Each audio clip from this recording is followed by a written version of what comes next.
L-inkonsistenza fil-politika tal-oppożizzjoni dwar il-pandemija komplet toħroġ fil-beraħ anki f'konferenza tal-aħbarijiet organizzata mill-Partit Nazzjonalista stess.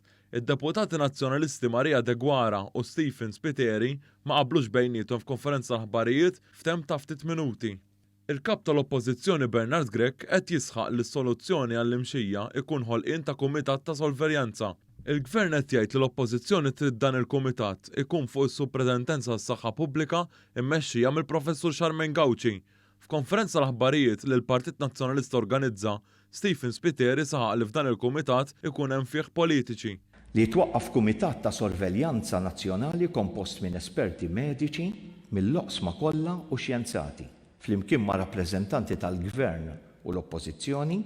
Wara din id-dikjarazzjoni ta' Spiteri li jrid ikun hemm membri fuq il-Kumitat miż-żewġ partiti, id-Deputat Nazzjonalista Marija De Guara imbagħad qalet li aħjar ikunu politiċi indipendenti. Dwar hekk għandux ikun hemm membri politiċi, spjegajt eżatti li dawn ikunu l-aħjar ikunu kollha indipendenti. Dwar il-Kumitat ta' Sorveljanza fuq is-Supretendent tas-Saħħa Pubblika li trid l-Oppożizzjoni, anke fuq ix-Xandir Nazzjonali Bernard Grech ġibdulu attenzjoni dwar l-effettività ta' din il-proposta. Aħna ednilhom fost oħrajn ħalli naqralek biex anke m'għandhomx semmejt fid-diskors tiegħi jum ilu li jitwaqqaf sewwa kumitat ta' sorveljanza. Imma x'tieħu il-kumitat? Dan il-kumitat kif spjegajt Għax in-nies ma tihomx tort il-kumitat jaħsbu li qgħod jiddiskuti kif il-kumitat. Intant meta mistoqsija dwar in-nefqa rekord fil-baġit tas-sena d-dieħla fil-qasam tas-saħħa ta' aktar minn 800 miljun euro, 4 darbit aktar minn dak fl-2012, Marija De Guara infixlet.